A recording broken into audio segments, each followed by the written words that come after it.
بسم اللہ الرحمن الرحیم۔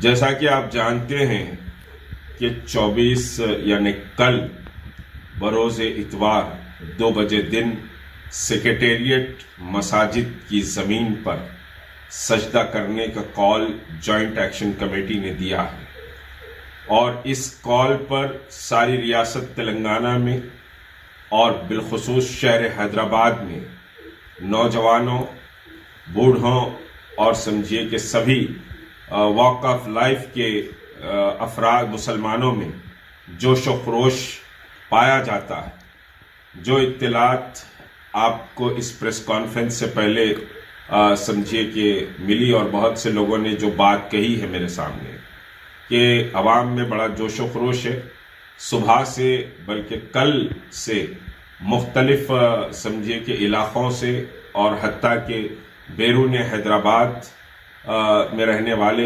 حیدرآبادیوں کی جانب سے کالز آ رہے ہیں، اور ریاست کے مختلف اضلاع سے بھی کالز آ رہے ہیں کہ ہم کو کیسے پہنچنا ہے، کس طرح سے سمجھیے کہ نماز ادا کی جائے گی۔ یہ ساری تفصیلات لوگ پوچھ رہے ہیں۔ یہ اللہ کا کرم ہے کہ جوائنٹ ایکشن کمیٹی نے پورے سمجھیے صدق دل سے، اخلاص اور للہیت کے جذبے کے تحت کل کی کال دی تھی، کیونکہ گزشتہ 4 ماہ گزر چکے ہیں۔ ہم انتظار کر رہے تھے کہ چیف منسٹر صاحب سنگ بنیاد رکھ دیں گے اور ان مساجد کی زمین پر نماز پابندی سے شروع ہو جائے گی۔ نماز کا رک جانا بہت بڑا ظلم ہے، اور اللہ کے ہاں سمجھیے کہ گناہ گار ہوں گے ہم، اور اللہ کے ہاں جواب دہی کے تصور سے ہم یہ کال دیے ہیں۔ اس میں نہ کوئی سیاست ہے، نہ سمجھیے کہ کسی کو نیچے گرانا مقصود ہے، نہ کسی کو کمزور کرنا مقصود ہے۔ کچھ احمق سمجھ رہے ہیں کہ فلاں سمجھیے نیچے گر جائے گا، فلاں کو بڑی تکلیف ہو رہی ہے، فلاں کو مروڑ ہو رہی ہے، اس سے ہم کو کوئی پرواہ نہیں ہے۔ ہم کو اللہ کے پاس جواب دینے سے مطلب ہے، اور اللہ رب العزت اس سمجھیے کہ نماز کی کال کو اپنے فضل اور کرم سے کامیاب کرے گا، اور ہمیں قوی توقع ہے کہ بڑی تعداد میں لوگ جمع ہوں گے۔ اب بہت سے لوگ سوال کر رہے ہیں کہ کہاں سے آئیں، کدھر سے آئیں۔ تو سوال یہ ہے کہ آپ جن علاقوں سے آ رہے ہیں، سیکریٹریٹ بہت بڑا ہے، پورے سیکریٹریٹ کے اطراف آپ سمجھیے کہ سیکریٹریٹ کو گھیر لیجئے۔ یقینی طور پر ہماری بہادر سمجھیے کہ ایڈمنسٹریشن اور پولیس ہم کو امید ہے کہ تعاون کرے گی۔ اگر پولیس روکتی ہے تو آپ خاموشی سے مت ٹھہر جائیں، اور میں پولیس اتھارٹیز سے بھی کہہ رہا ہوں، ایک ڈنڈا بھی چلے گا یا کوئی بھی سمجھیے کہ پولیس تشدد میں آنے کے راہ فراہم کرے گی تو اس کی ذمہ دار جوائنٹ ایکشن کمیٹی نہیں ہوگی۔ ہم نماز پڑھنے آ رہے ہیں، اور نمازی پرامن رہتے ہیں۔ اللہ کا ذکر، اللہ کا کلمہ اور درود پاک پڑھتے ہوئے آپ آئیں گے، اور سارا مجمع بھی سمجھے کہ کلمہ اور درود پاک پڑھتے ہوئے آئے گا، اور کوئی تشدد کی نیت سے نہیں آ رہا ہے۔ اللہ کی زمین پر سجدوں سے اس کو سجانے کے لیے آ رہا ہے۔ تشدد یا لا اینڈ آرڈر کا مسئلہ پیدا کرنا خطاً ہمارا مقصد نہیں ہے۔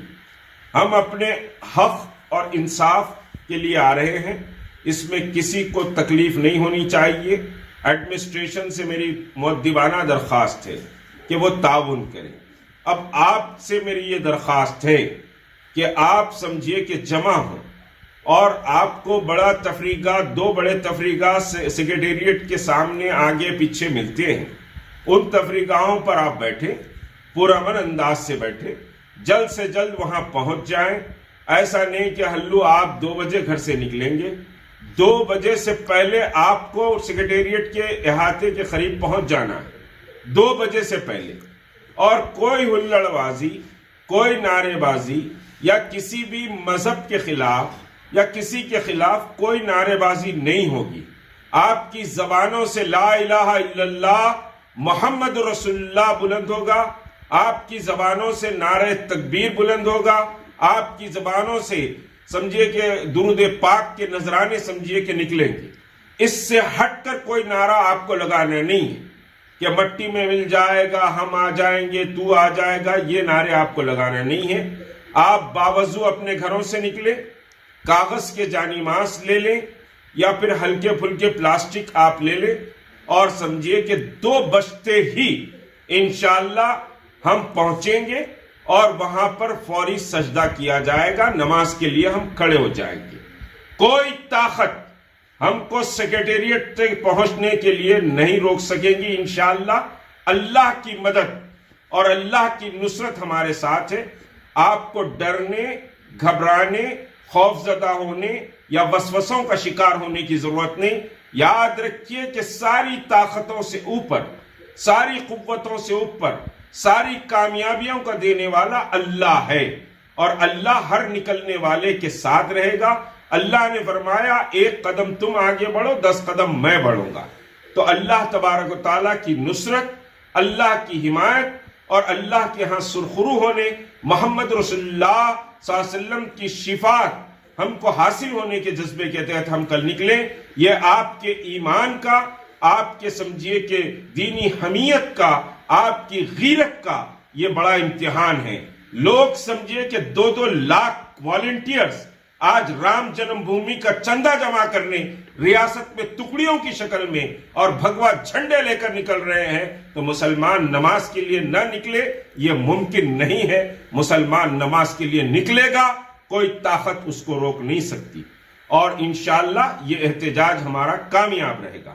میں عثمان محمد خان صاحب سے گزارش کرتا ہوں کہ وہ اپنی بات رکھیں، اس کے بعد آپ کے سوالات کا جواب دیا جائے گا۔ کل 24 جنوری کو ہم کو سیکریٹریٹ کے پاس جانا ہے، وہاں پہ ہم کو نماز پڑھنا ہے۔ آلریڈی ہم کو تیخون دیتے گئے، ہماری جہاں پہ مساجدوں میں سجدے ہوتے تھے، جہاں اللہ اکبر کی صدائیں گونجتی تھی، وہاں پہ مسجد کو شہید کر دیا گیا۔ اس کے بعد تیخون دیتے گئے، تیخون پہ تیخون ملا، اس کے بعد بھی کچھ نہیں ہوا۔ ہم لوگوں نے ملین سگنیچر کیمپ کیا، اس کے بعد سو کال لیڈروں نے ان کے فیور کے علماؤں کو لے کے گیا، وہاں پہ تیخون ملا کہ اکتوبر میں اس کی سنگ بنیاد رکھیں گے، وہ بھی نہیں ہوا۔ اس کے بعد ابھی تک سیکریٹریٹ کا کام چالو ہو گیا، سنگ بنیاد نہیں رکھی گئی۔ ہم اس میں اتنی جستجو اسی لیے بتا رہے ہیں کہ ایک بابری مسجد ہماری شہید ہوئی تو ہم کو آج تک دلوں پہ اس کا زخم ہے۔ اس کے بعد حیدرآباد میں یہ 2 مساجد پہلے مساجد نہیں ہے، ایک خانہ ہوئی، ایک خانے کا ڈپٹی چیف منسٹر تیخون دیے، کچھ نہیں ہوا۔ وقف بورڈ چیئرمین اپنے پیسوں سے بناتے بولے، ابھی تک کچھ نہیں ہوا۔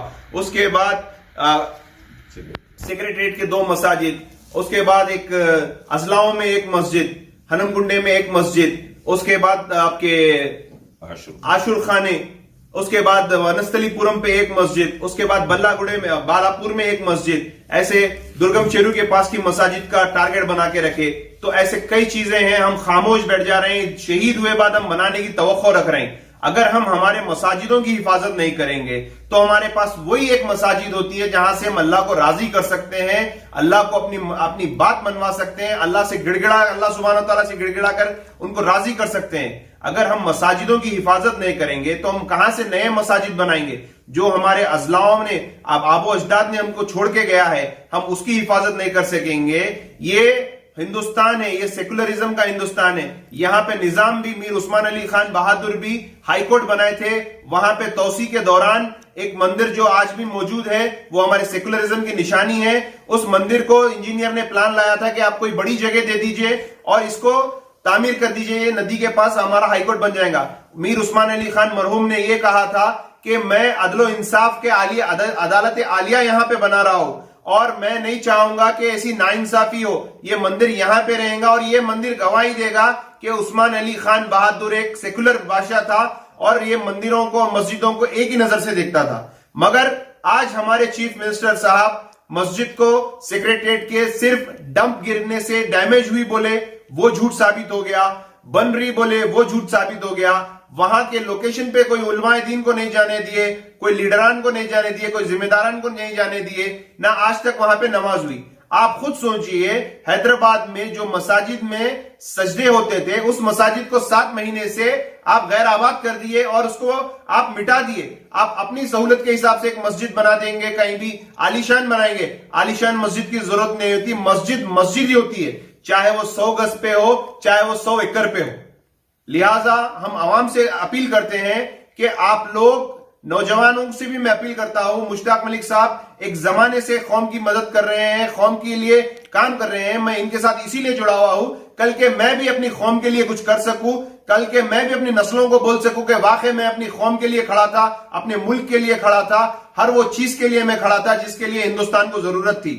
پہلے میں مسلمان ہوں، پھر ہندوستانی ہوں، تو برابر میں اپنے وطن کا بھی میں اپنے وطن کا بھی وفادار رہوں گا اور اپنے ملک کا بھی وفادار رہوں گا، اور اپنے اسلام کی ہر وقت میں اہمیت جانتا ہوں، خدمت بھی کروں گا، اور اس کے لیے کوئی بھی اگر مشکلات آئے تو آگے بڑھوں گا۔ عوام الناس سے میں گزارش کرتا ہوں کہ آپ لوگ 24 تاریخ کے دن، کل اتوار کا دن ہے، تفریح کے طور پہ آئیے، تفریح گاہ ہے وہاں پہ آئیے، سیکریٹریٹ کافی بڑا ہے، آپ لوگ آئیے، وہاں پہ ٹھہریے، انشاءاللہ آپ کو 2 بجے وہاں پہ نماز پڑھنا ہے۔ نماز پڑھنے کے لیے جب مسلمان جاتا ہے تو باوضو جاتا ہے، ایک جانماز لے کے جاتا ہے، تو ہماری کوئی شرنگیزی نہیں ہوگی، زمین اللہ کی ہوتی ہے، آپ کا سجدہ قبول ہوگا، آپ وہاں پہ بالکل آئیے، نماز پڑھیے، تاکہ معلوم ہو ہماری مسجد آپ کو چالو کرنا ہے۔ شکریہ، السلام علیکم۔ ایڈوکیٹ صاحب، السلام علیکم ورحمۃ اللہ وبرکاتہ۔ جیسا کہ ہمارے صدر مشتاق ملک صاحب دن رات قوم کے اور دینی ملی کاموں میں جو ہے اپنی پوری زندگی جو ہے لگا دیے ہیں، اور میں سب نوجوانوں سے اپیل کرتا ہوں کہ یہ سب گھروں سے نکلیں اور آئیں، وہاں پر نماز پڑھیں، کیونکہ جیسا کہ ہمارے صدر مشتاق ملک صاحب نے جس طریقے سے ملین مارچ کا جو ایک کارنامہ کیا تھا پرامن، اسی طریقے سے آئے اور یہ پرامن رہے گا انشاءاللہ۔ ہم سب کا ذمہ ہے، نوجوانوں کا ذمہ ہے، سب گھروں سے نکلیں، یہ ہمارا فریضہ ہے ہمارے عبادت گاہوں کو بچانے کا، اور اس کو جو ہے ہمارے کو جو ہے اس کو مساجد کو بنانے کے لیے ہم کو جدوجہد کرنی چاہیے۔ السلام علیکم۔ ہم چیف سیکرٹری کو آلریڈی لیٹر بھیجا چکے ہیں کہ وہ نماز شروع کی جائے۔ نماز شروع نہیں ہوئی، اس وجہ سے ہم وہاں پر نماز کے لیے جا رہے ہیں، اور حکومت کو بار بار بتلایا گیا تھا کہ آپ نماز شروع کر دیجئے، بلکہ جو لوگ چیف منسٹر سے وعدہ لے کے آئے تھے وہ اگر جا کے نماز پڑھ لیتے تھے تو ہم کو کل وہاں نماز کے لیے آنے کی ضرورت بھی نہیں پڑتی تھی۔ وہ تو گھروں میں بریانیاں کھا کے سو رہے ہیں۔ معاف کرنا، میں تنقید نہیں کر رہا ہوں، لیکن ایم پی صاحب کدھر ہے نہیں معلوم، اور آپ کے فلور لیڈر صاحب کدھر ہے نہیں معلوم، نقشہ ان کے پاس ہے بولے تھے، لیکن زبانیں نہیں کھل رہی۔ 4 مہینے اللہ کا کرے بھائی، آپ کے گھر پہ خالی ایک ٹکڑے پہ زمین پہ قبضہ ہو گیا تو دنیا کا پکارا ہو جاتا، خالی ایک ٹوائلٹ کے لیے وقف بورڈ کو ہلا دینے کی کوشش کرتے سیاسی طور پہ۔ یہ اللہ کے گھر ہے، تو اس وجہ سے ہم نہیں کر رہے ہیں، کسی کی مخالفت مقصد نہیں ہے ہمارا۔